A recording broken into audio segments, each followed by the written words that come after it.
Hello students, welcome to Bright Academy channel. நான் உங்கள் பிரகாஷ். ஒரு சின்ன சந்தோஷமான விஷயம், அது முழுமையாக அப்படின்னு என்னால் சொல்ல முடியாது. பட் இது இன்னைக்கு காலையில் எனக்கு ஒரு ஸ்டூடெண்ட் வந்து ஒரு பேப்பர் கட்டிங் அனுப்பிச்சிருந்தாங்க, ஒரு நியூஸ் பேப்பர் கட்டிங்க. அதில் என்ன போட்டிருந்துச்சு அப்படின்னா, முதலமைச்சர் பள்ளி கல்லூரிகள் திறப்பதற்கு அனுமதி மட்டுமே வழங்கியுள்ளார். அதாவது நீங்கள் திறந்துக்கலாம், அதுக்கு கவர்மெண்ட் சைட்லேருந்து எந்த ரெஸ்ட்ரிக்ஷனும் கிடையாது அப்படிங்கிறத தான் சொல்லியிருக்காங்க.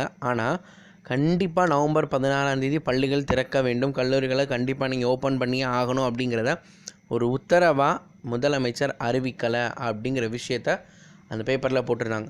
ஸோ இதுக்கு என்ன வித்தியாசம் அப்படின்னு பார்த்தீங்கன்னா, இப்போ தேட்டர் வந்து திறக்கலாம் அப்படின்னு அவங்க சொல்லிட்டாங்க அப்படின்னா, அந்த தேட்டரோட ஓனரோட விஷயம், அதாவது கொரோனா பாதிப்பு மக்களுக்கு வரக்கூடாது, இல்லை எந்த விதத்துலையும் அடுத்தடுத்து ஸ்ப்ரெட் ஆகக்கூடாது அப்படின்னு நான் நினைக்கிறேன். அதனால் நான் தேட்டரை நான் ஓப்பன் பண்ணல, இன்னும் கொஞ்ச நாள் கழிச்சு ஓப்பன் பண்ணுறேன்னு அவர் நினச்சார் அப்படின்னா அவர் ஓப்பன் பண்ணாமல் இருந்துக்கலாம். அது மாதிரி தான் ஸ்கூலும். ஸோ கவர்மெண்ட் சைட்லேருந்து நீங்கள் ஓப்பன் பண்ணிக்கலாம்ப்பா, இனிமேல் உங்கள் விருப்பம் ஓப்பன் பண்ணுறதும் ஓப்பன் பண்ணாததும் நாங்கள் வந்து ரெஸ்ட்ரிக்ட் பண்ணலை அப்படிங்கிறத தான் சொல்லியிருக்காங்க. ஓப்பன் பண்ணுறதுக்கு அனுமதி வழங்கிட்டாங்க. கண்டிப்பாக திறக்கணும். நவம்பர் 16 ஸ்கூல் கண்டிப்பாக நீங்கள் ரீஓப்பன் பண்ணியே ஆகணும், இவ்வளோ பேர் வந்தாகணும், ஸ்டூடெண்ட்ஸ்லாம் கண்டிப்பாக வரணும் அப்படிங்கிறதுக்கான ஒரு விஷயத்த இப்படி கிடையாது. அந்த மாதிரியான ஒரு தொனியில் வந்து முதலமைச்சர் சொல்லலை அப்படிங்கிற விஷயத்த சொல்லியிருக்காங்க.